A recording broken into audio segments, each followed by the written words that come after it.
Olá, meninos, aulinha de história. Hoje a gente vai falar sobre a Alta Idade Média. Espero que vocês tenham aproveitado bastante as férias de vocês, que tenham descansado, porque a partir de agora a gente tem muita coisa para estudar. Ok, antes das férias eu passei para vocês um mapa mental lá no blog, espero que todos já tenham copiado, e fiquei devendo a explicação do mapa mental. E é isso que eu vou fazer nesses vídeos, ok? Para falar de Alta Idade Média, eu acho importante primeiro a gente entender a extensão temporal da Idade Média, ok? A Idade Média vai vir após a Idade Antiga e ela vai perdurar durante o século V até o século XV. A Idade Média tem uma divisão. Primeiro nós vamos ter a Alta Idade Média e após isso teremos a Baixa Idade Média. A Alta Idade Média vai acontecer do século V até o século X. E a Baixa Idade Média vai acontecer do século X ao século XV, ok?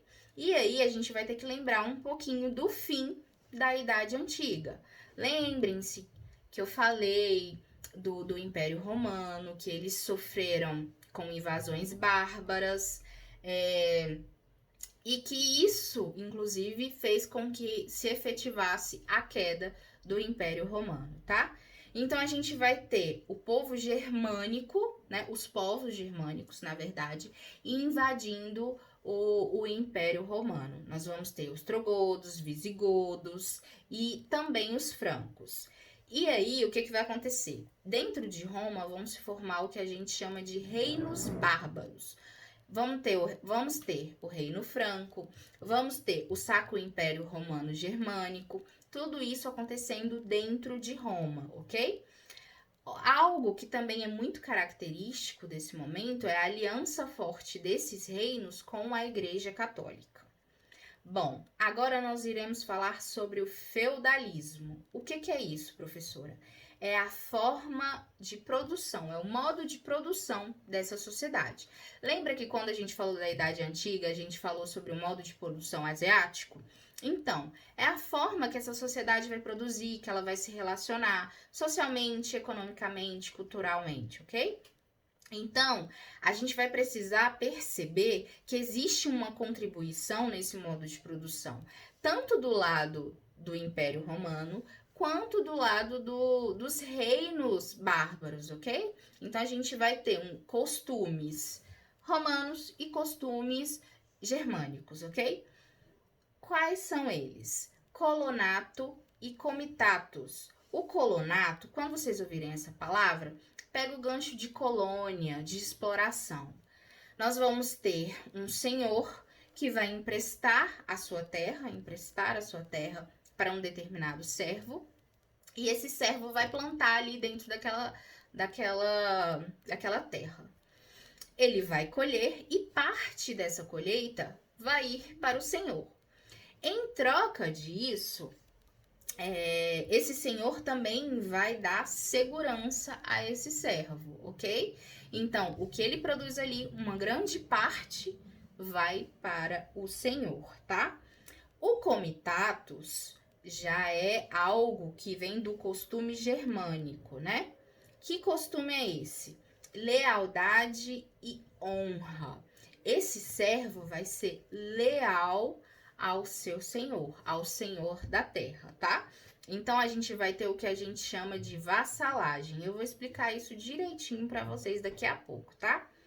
Algo importante da gente entender também quando a gente fala de Idade Média, de Alta Idade Média, é a divisão social. Aquela velha piramidezinha que vai mostrar o clero, a nobreza e os servos. A gente às vezes acha até que é ultrapassado, mas é de extrema importância a gente entender isso, essa divisão social dentro da Idade Média.